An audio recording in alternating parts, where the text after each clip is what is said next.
கேட்கிறார்கள், போதகரே, இந்த பெண் விபச்சாரி, நாங்கள் கையும் களவுமாக இவளை பிடித்தோம். இவள் விபச்சாரி, நாங்கள் கையும் களவுமாக இவளை பிடித்திருக்கிறோம்.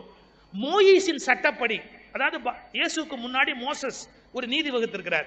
மோயிசின் சட்டப்படி இவள் கல்லெறிந்து கொல்லத்தக்கவள். ஏன்னா விபச்சாரிய கல்லெறிஞ்சு கொல்லணும்னு சொல்லியிருக்கிறாங்க. இவள் கல்லெறிந்து கொல்லத்தக்கவள். போதகரே, தாங்கள் தீர்ப்பிடும், நீங்க தீர்ப்பு சொல்லுங்க அப்படின்னு கேட்கிறாங்க. இயேசு தரையில் குனிந்து ஏதோ எழுதி கொண்டே, அவங்க நேரா பார்க்கல, இயேசு தரையில் குனிந்து ஏதோ எழுதி கொண்டே, இப்ப அந்த அவருக்கு ரெண்டு தான் ஆப்ஷன் இருக்கு. இவளை கல்லெறிந்து கொல்லுங்கள்னு சொன்னா தான் போதித்த கருணையை விடணும். ஏன்னா அவர் எல்லாரையும் மன்னிங்க மன்னிங்க மன்னிங்கிறாரு. அந்த கருணையை விட்டாதான் இவளை கல்லெறிஞ்சு கொல்லுங்கன்னு சொல்லலாம். கல்லெறிஞ்சு கொல்லாதீங்கன்னு சொன்னா இயேசு மேல ஒரு கேஸ் போடலாம். என்ன போடலாம்? மோயிசோட சட்டத்தை இவர் மீறாரு. சார், நம்ம கிட்ட பல பேர் நீதி கேட்டு வர்றான்னா நம்மளை மதிக்கணுங்கிறதுக்காக இல்ல, நம்மளை சிக்க வைக்கணும்னே வருவான்.